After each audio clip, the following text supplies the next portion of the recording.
Student hello student, आज हम लोग जो टॉपिक डिस्कस करने जा रहे हैं वो हम लोग का टॉपिक है सॉफ्टवेयर डिज़ाइन। सॉफ्टवेयर डिज़ाइन हमारी वो फेज होती है जो हम लोग सॉफ्टवेयर का एसआरएस कंप्लीट करने के बाद स्टार्ट करते हैं, और उसके कंप्लीट होने के बाद ही हम लोग एक्चुअल में कोडिंग प्रोसीजर स्टार्ट करते हैं। तो इसको हम कह सकते हैं the activities carried out during the design phase that transform the SRS document into the design document। जैसा कि मैंने कहा कि जो एक्टिविटी आपकी SRS डॉक्यूमेंट को डिजाइन डॉक्यूमेंट में कन्वर्ट कर दे वो आपकी क्या कहलाती है, वो आपकी डिजाइनिंग प्रोसेस कहलाती है। That is called the design phase. तो in design phase we convert the SRS document into the design document. तो द इसमें आप लोग क्या करते हैं, the design process start using the SRS document. तो फर्स्ट आप अपने रिक्वायरमेंट्स को क्लियरली स्पेसिफाई करके आप अपने डॉक्यूमेंट को रेडी करते हैं एसआरएस डॉक्यूमेंट, और एक बार आपका एसआरएस डॉक्यूमेंटेशन कंप्लीट होता है then you start for the documentation of the design और designing of software designing document ready करते हैं।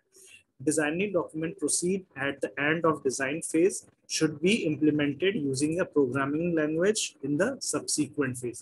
जो भी काम आप अपने डिजाइन डॉक्यूमेंट में करते हैं बाद में हम उसको जो भी लैंग्वेज पे काम करने में कर रहे हो या हमने we have opted the language, उस लैंग्वेज में हम लोग अपने काम को स्टार्ट कर देते हैं। तो ये आपका फर्स्ट ऑफ ऑल जो हम लोग एसआरएस डॉक्यूमेंट को रेडी करते हैं, और रिक्वायरमेंट जो आपकी भी रिक्वायरमेंट जो भी आती हैं उन सारी चीज़ों को लेकर के हम लोग एक डिज़ाइन डॉक्यूमेंट करते हैं, जो कि जिसको फाइनली आप क्या करते हैं कोडिंग में कन्वर्ट करते हैं, जिसको लास्ट में आप कोडिंग फेज में जाते हैं।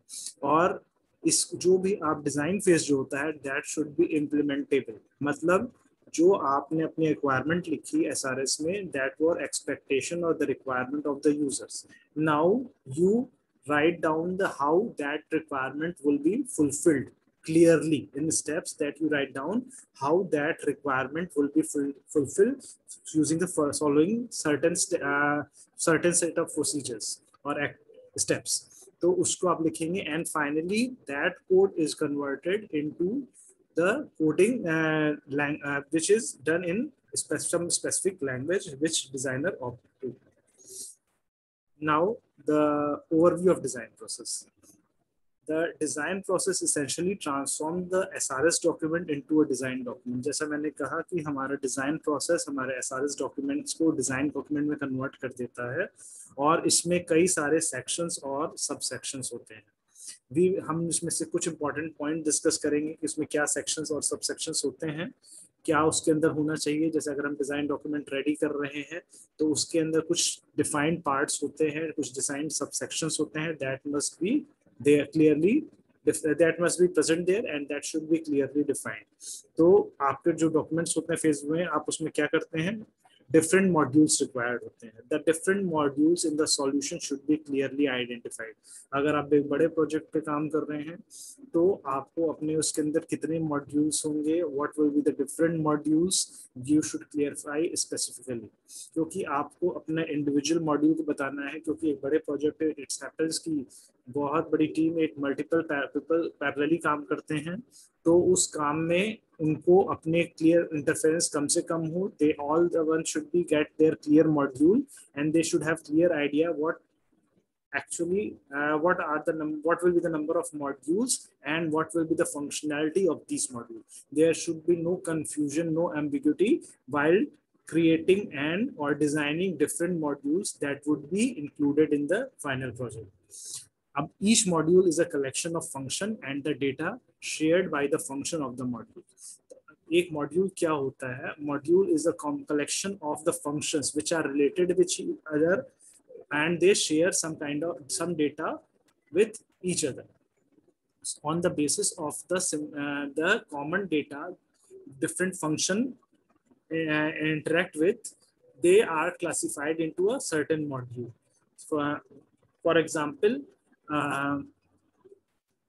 suppose for the in IRCTC side, if a user perform a booking of the train, cancellation of the train, checking of PNR status, all these activities are related with the customer login or customer account। So all these functionalities should be combined together into a common module that's the customer login, through which the customer can activate, define all the functions which are related to each other. So for example, if you want to check out what are the traveling, what is the traveling history of that particular travel customer, or of his, sorry, related with his account, what are the status of the some request, some refund, request of some refund, that should be clear. All these functions which are related with a single customer should be related with the single customer account through a certain login, so that he can combinedly access all the desired function, and that should be considered, that should be defined under a single module. Each module should be named according to the task it performs. So, and the name of the module should be as per the task it performs, so that the user can get clear idea that what this module will do. For example, in academic automotive software, the module consists of the function and the data necessary to accomplish the task of registration of a student. Should be named handle student registration. जैसे बोला जा रहा है किसी account में है, अगर वहां पे आपका उसके थ्रू आप स्टूडेंट का रजिस्ट्रेशन कर रहे हैं, आईआरसीटी की साइड में आप कस्टमर से, कस्टमर के लिए टिकट बुकिंग कर रहे हैं, कस्टमर का टिकट कैंसिलेशन एक सर्टेन लॉगिन अकाउंट से कर रहे हैं, तो उसका नाम होना चाहिए आप उसका booking. So that module could be named as booking. Then in booking, the customer can log in with a certain username and password, and through that he can perform booking and reservation and cancellation. So first, also booking and cancellation. That module could be named as booking and cancellation. Okay. Now the control relationship among the modules. That is the another requirement. In a project there could be number of module, बहुत से module हो सकते हैं project में, तो there could be they could be related with each other. ऐसा नहीं है कि कोई मॉड्यूल हमने बनाया तो वो अपने में इंडिपेंडेंट होगा. पॉसिबिलिटी है कि वो मॉड्यूल बाकी मॉड्यूल के साथ भी क्या करे, इंटरेक्ट करे. तो how these modules are related with each other because they are part of the common project. Then how, what is the relationship between these modules, how they share data with each other, and what is the cross relationship existing between these modules should be identified in the design document, so that later on some unexpected result could not be created while doing any transaction. The next thing is interface among the different modules. कि अगर आपका module है तो उनके बीच में कुछ interface होते हैं जिसके थ्रू की सॉफ्टवेयर एक मॉड्यूल से डेटा दूसरे मॉड्यूल में ट्रांसफर किया जाता है. तभी होता है कि एक मॉड्यूल का इनपुट डेटा दूसरे मॉड्यूल का एक आउटपुट डेटा दूसरे का इनपुट बन जाता है. But this is not done directly, so they need certain interface between the two modules, and this kind of exchange between two modules is done with help of interface. So these interfaces should be defined clearly, that how they will transfer input from output from one module to the as an input into the another module. So this is also important that we should clearly define the interface among the different modules. The next one is data structure of individual module. So each module normally stores some data that the function of the module need to share to accomplish the overall responsibility of the module. हर module में कुछ data store होता है जो कि function the function of the module need to share to accomplish the overall responsibility of the module. तो उसके अंदर क्या होता है कि हर मॉड्यूल के अंदर कुछ डेटा होता है जो उसमें फंक्शन मॉड्यूल में मौजूद फंक्शन को शेयर करना होता है, तो ताकि बाकी सबके साथ वो इंटरेक्ट कर सके. Suitable data structure for storing and managing the data of a module need to be properly designed and documented. जैसे मैंने बताया कि एक मॉड्यूल में बहुत सारे फंक्शन होंगे और वो फंक्शन कुछ डेटा के ऊपर काम करेंगे, तो every module should have clearly defined data structure कि how data will be stored and how it will be taken by the function and how it will be shared between the different functions. Next is algorithms required to implement the individual module. each function in a module usually performs some processing activity. The algorithm requires to accomplish the processing activity of various modules need to be carefully designed and documented with due consideration giving to the accuracy of the result, space and time complexity. आपका कोई भी function होता है तो अगर किसी module में run कर रहा है तो वो किसी एल्गोरिथम पे बेस्ड होता है, और जो एल्गोरिथम होती है और उसको बहुत ध्यान से ऑब्जर्व करना चाहिए, क्योंकि हमारी इस एल्गोरिथम के बेसिस पे ही डिसाइड होता है कि हमारे उसको कितनी मेमोरी की रिक्वायरमेंट होगी, उसको कितना टाइम लगेगा and how much accurate that function will be. तो अगर फंक्शन है तो आपको एल्गोरिथम को भी उसके अंदर जो फंक्शन में आप यूज कर रहे हैं that should be clearly defined and it's all the parameter related with that algorithm, that the result, space and time complexity should be clearly absorbed, should be clearly defined in the, and should be clearly analyzed before when we are writing we are performing the design, software designing. So we can say that starting with the STARS documents, the design document our product through iteration over a series of steps that we are going to discuss.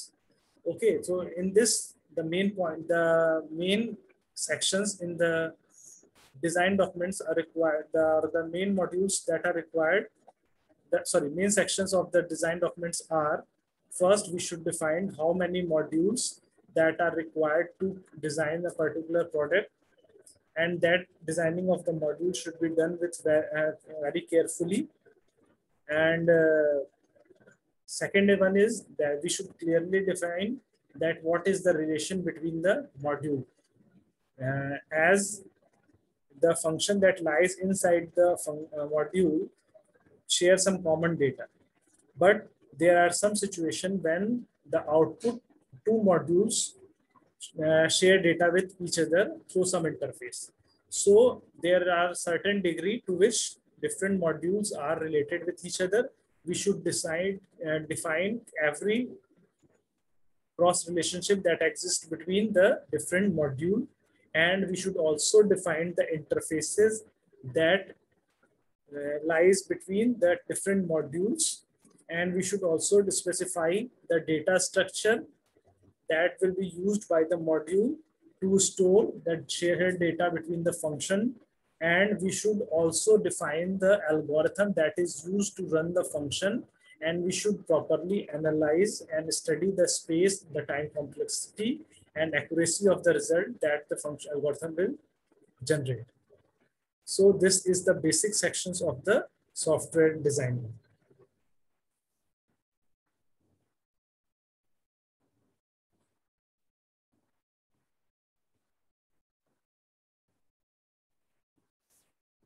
Now the classification of the design activity. A good software design is seldom realized by the using a single step procedure. अगर आपको कोई बहुत अच्छा design बनाना हो तो definitely कभी भी आप उस डिजाइन को सिंगल कह सकते हैं एफर्ट में नहीं बनाते हैं. You hit and trial many times. After a lot of effort you get success in designing properly preparing a software design for a certain project, क्योंकि ये एक बार में नहीं होता है. It is an iterative process, and after iterating over a series of steps called the design activities, जिसको करने के बाद आप फाइनल एक डिजाइन के ऊपर पहुंचते हैं. Let us first classify the design activity before discussing them in detail. Depending upon the order in which various design activities are performed, we can broadly classify them into the two important stages. तो soft designing activities को हम लोग दो class में divide कर सकते हैं. Designing activities को, जो कि उसमें से पहली है प्रिलिमिनरी और हाई लेवल डिजाइन, और दूसरी है डिटेल डिजाइन.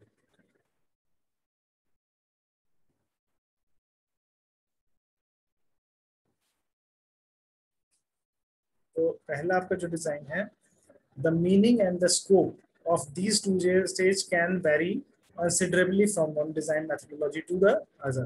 अगर देखिए डिजाइन दो तरह से होता है कि हम एक हाई लेवल डिजाइन करें और उसका डिटेल डिजाइन करें, दोनों में बहुत डिफरेंस होता है. और काफी डिफरेंस है दोनों के बीच में. For the traditional function-oriented design approach, it is possible to define the objective of high-level design as follows. High-level designing क्या होती है? इसमें होता है through high-level design, a problem is decomposed into set of modules. एक problem को हम छोटे-छोटे सब modules में divide कर देते हैं. The control relationship among the modules are identified. The उनके बीच में किस तरह से एक मॉड्यूल दूसरे को कंट्रोल करता है, these things are identified, and what are the interfaces among these various modules. मतलब जो modules हैं, से प्रोजेक्ट है उसको हम लोग छोटे छोटे modules में डिवाइड करते हैं. how one module control the another one, or how in hierarchy how the decision taken or input received by the one module, input or output generated by one module affect the another module. इसके basis पे हम लोग define करते हैं कि how the different modules are related with each other and what are the interface in between them. This is called the high level design. The outcome of the high level design is called the program structure or the software architecture. जो आपका ये structure मिलता है कि हमारे किस modules कैसे आपस में रिलेटेड हैं, उनके बीच में क्या इंटरफेसेस हैं और उनके बीच मॉड्यूल्स के बीच में क्या कंट्रोल रिलेशनशिप है, ये सब आपका हाई डिजाइन, इसको कहते हैं हाई लेवल डिजाइन. इस हाई लेवल डिजाइनिंग का आउटपुट को हम लोग कहते हैं सॉफ्टवेयर आर्किटेक्चर या प्रोग्राम स्ट्रक्चर. तो आपका high level design is a crucial step in overall designing of software. इसमें क्या होता है, when the high level design is complete, the problem should have been decomposed into many small functionally independent module that are cohesive. मतलब मैं आपको बताऊंगा have low coupling among themselves. अब ये वर्ड आपको मैं डिफाइन करूंगा, लेकिन अभी मैं इसको शॉर्ट में बताता हूँ. और अगर आपके कुछ मॉड्यूल्स हैं जिनको आप स्ट्रक्चर आप पहले डिफाइन करते हैं और उसके बाद जब आपका एक बार ये स्ट्रक्चर कंप्लीट हो जाता है, तब आप उसको आप मॉड्यूल्स को प्रॉब्लम को छोटे छोटे मॉड्यूल्स में डिवाइड कर देते हैं. वो मॉड्यूल करते हैं जिनके जो आपस में कम से कम लो कपलिंग मीन्स आपस में उनके बीच में कम से कम क्रॉस रिलेशन हो और आपस में उनके अंदर में जो मॉड्यूल के अंदर विद इन जो फंक्शन है वो highly related with each other. ऐसा क्यों होगा? अगर किसी मॉड्यूल में कई फंक्शन हैं और वो सारे आपस में ज्यादा रिलेटेड हैं, that is they are more relevant to be placed in a single module. And if two functions are there is less cross section between the two modules, इसका मतलब दोनों को अलग अलग रखना ही बेटर होगा. जैसे ठीक है, जैसे कि अगर आपके दो कॉलेज में दो ब्रांच है CS एंड IT, तो IT के बच्चे सब IT ब्रांच के थ्रू आपस में जुड़े हुए हैं और CS IT के बीच में क्रॉस रिलेशन है, but they are from the same trade, but there is least cross sectional relationship between them. Many type of different notations have been used to represent a high level design. A notation that is widely being used for procedural development is tree like diagram. तो इसको हम लोग जो structure show करते हैं जिसमें हम लोग डिफरेंट मॉड्यूल्स को फॉलो कर बनाते हैं और उनके बीच में दिखाते हैं कंट्रोल स्ट्रक्चर शो करते हैं कि जिसके अंदर कंट्रोल रिलेशनशिप आप डिफरेंट मॉड्यूल के दिखाते हैं, उनके बीच में हम लोग उनका इंटरफेस को शो करते हैं, तो वो एक ट्री जैसा स्ट्रक्चर बन जाता है. और ये जो ट्री जैसा स्ट्रक्चर होता है इसी को हम लोग कहते हैं स्ट्रक्चर चार्ट, जिसको क्या कहते हैं हम लोग? स्ट्रक्चर चार्ट कहते हैं. Another popular design representation technique called the UML. दूसरी पॉपुलर टेक्निक है जो कि इस डिजाइनिंग के लिए होती है, तो universal machine language UML language होती है. UML that is used to document object oriented design. तो ऑब्जेक्ट ओरिएंटेड डिजाइन में हम लोग UML का यूज करते हैं. It involves developing several type of diagram to document the object oriented design of system. कुछ और भी नोटेशंस होते हैं जो अभी कम यूज होते हैं. वे आर जैक्सन डायग्राम और Warnier Orr diagram are available to document a software design. तो इसमें हम लोग इसमें अपना जो फोकस बताएं हम लोग स्टडी करेंगे वो हम लोग UML डायग्राम को स्टडी करेंगे. तो once the high level design is complete, the detailed design is undertaken. ठीक है.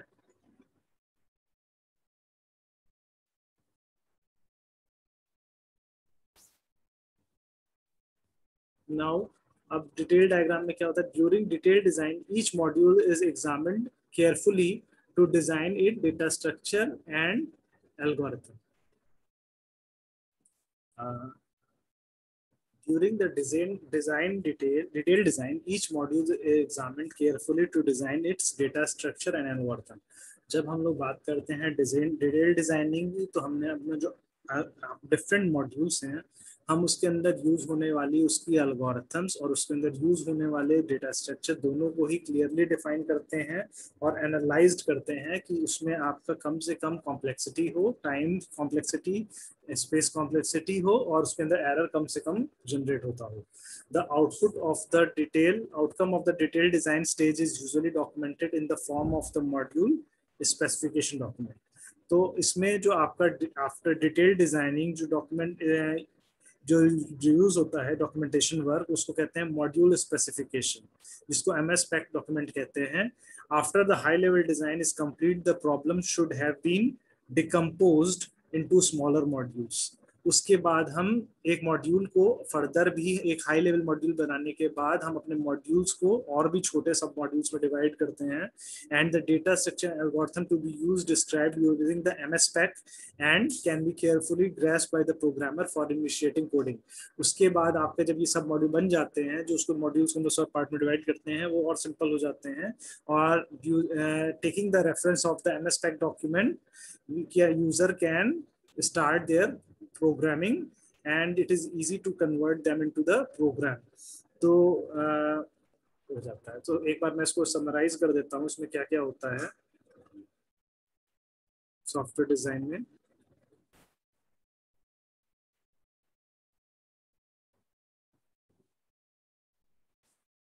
सॉफ्टवेयर डिजाइन जो हम लोग का है वो प्रोसेस है कि इसमें हम लोग अपने जब हम सारे डॉक्यूमेंटेशन वर्क पूरा करते हैं, आफ्टर कंप्लीटिंग द सारे डॉक्यूमेंट, हम डिजाइनिंग फेज को स्टार्ट करते हैं. और अपने डिजाइनिंग फेज में हम लोग करते हैं, सबसे पहला काम होता है कि अपना डिजाइन डॉक्यूमेंटेशन करते हैं, जिसको हम लोग कहते हैं सॉफ्टवेयर डिजाइनिंग प्रोसेस. और एक बार आपका design process software documentation work पूरा होता है, after that coding work start, जिसमें आप किसी एक स्पेसिफिक प्रोग्रामिंग को लेकर के प्रोग्रामिंग स्टार्ट कर देते हैं. तो ये आपका होता है डिजाइन, सॉफ्टवेयर डिजाइनिंग पर. तो इसमें सबसे पहले आपको सॉफ्टवेयर डिजाइन डॉक्यूमेंट रेडी करना होगा. डिजाइन डॉक्यूमेंट में आप लोग के कुछ मॉड्यूल्स होते हैं जो कि सेगमेंट हैं जो फिक्स होते हैं, जो आपको बनाना ही होता है. क्या क्या है? फर्स्ट, आपका कितने different modules are that are required. Second, the control relationship among the module. Third, interface among the different modules and data structure of the individual modules and algorithm required to implement the individual module. तो इसमें सबसे पहले हम बताते हैं कि पहली बात, प्रोजेक्ट में कितने मॉड्यूल होते हैं. जब हम मॉड्यूल को क्लियरली आइडेंटिफाई कर देते हैं, एक मॉड्यूल में रिलेटेड फंक्शन होते हैं जो कुछ शेयर डेटा को उठाते हैं. और उसके बाद हम लोग देखते हैं कि what are the cross relationship between different modules और what are the control relationship between different modules. और उसके बाद हम दो मॉड्यूल के एग्जिस्ट करने वाले इंटरफेस को भी क्लियरली डिफाइन करते हैं. आफ्टर दैट उसके अंदर एक मॉड्यूल में क्या डेटा स्ट्रक्चर यूज हो रहा है, उसको हम लोग डिफरेंट मॉड्यूल को देखते हैं. और एट लास्ट हम लोग उसके बाद जो उसमें रन फंक्शन जो है मॉड्यूल के अंदर, उनको रन करने के लिए जो एल्गोरिथम यूज हो रही है, उसको डिफरेंट पैरामीटर जो स्पेस, टाइम एंड रिजल्ट की कॉम्प्लेक्सिटी के बेस पे जज करते हैं. These 5 sections are must in any design document. Design document करने के बाद ये इटरेटिव प्रोसेस होता है, जो इसको कई स्टेप में प्रोसीजर किया जाता है. इसलिए इसमें मेन दो क्लासीफाई हम दो कैटेगरीज में कर सकते हैं स्टेजेस में, एक प्रिलिमिनरी स्टेज और एक डिटेल डिजाइन. प्रिलिमिनरी स्टेज को हम लोग कहते हैं high level designing. High level designing में हम लोग अपने प्रोग्राम को छोटे छोटे मॉड्यूल्स में डिवाइड करते हैं. We define their control relationship among different modules और उसके बीच में यूज होने वाले इंटरफेस को हम लोग डिफाइन करते हैं. इससे आप लोग का एक ट्री लाइक स्ट्रक्चर जनरेट हो जाता है, जिसको हम लोग एक हाई लेवल डिजाइन में बन जाता है, जिसको हम लोग प्रोग्राम स्ट्रक्चर और सॉफ्टवेयर आर्किटेक्चर कहते हैं. इसके बाद हम लोग जब बनाते हैं तो हम कोशिश करते हैं कि उन मॉड्यूल्स के बीच में मैक्सिमम कोहेसिव हो और लीस्ट कपलिंग हो, ताकि उनके बीच में डिफरेंट मॉड्यूल आपस में कम से कम रिलेटेड हो और एक मॉड्यूल के अंदर जो फंक्शन है वो ज्यादा से ज्यादा एक दूसरे से रिलेटेड हो. इसको यूज करने के लिए कई प्रोसीजर्स हैं या डिजाइन मेथड्स हैं, जिसमें आपका एक है कि वर्नियर और जैक्सन डायग्राम से भी हैं, पर हम लोग एक यूएमएल जो कॉमन टेक्निक है. इस टेक्निक में हम लोग एक यूएमएल टेक्निक है. इस प्रोसीजर इस ट्री स्ट्रक्चर डायग्राम को जिसमें एक ट्री लाइक स्ट्रक्चर डिजाइन होता है हाई लेवल में, जिसको हम लोग स्ट्रक्चर चार्ट कहते हैं. जिसको हम लोग क्या कहते हैं? स्ट्रक्चर चार्ट कहते हैं। इसमें एक और टेक्निक होती है जिसको हम लोग यूएमएल टेक्निक कहते हैं, जिसमें हम लोग ऑब्जेक्ट ओरिएंटेड डिजाइन करते हैं। इसमें क्या होता है, इसमें हम लोग involve developing several type of diagram to document the object oriented design of system. इसमें ऑब्जेक्ट ओरिएंटेड डिजाइन सिस्टम को लेकर के हम लोग इसमें डिफाइन करते हैं कि इसके अंदर क्या क्या सिस्टम एग्जिस्ट कर रहा है। ठीक है, तो ये हम सॉफ्टवेयर का डिजाइन प्रोसेस हो गया।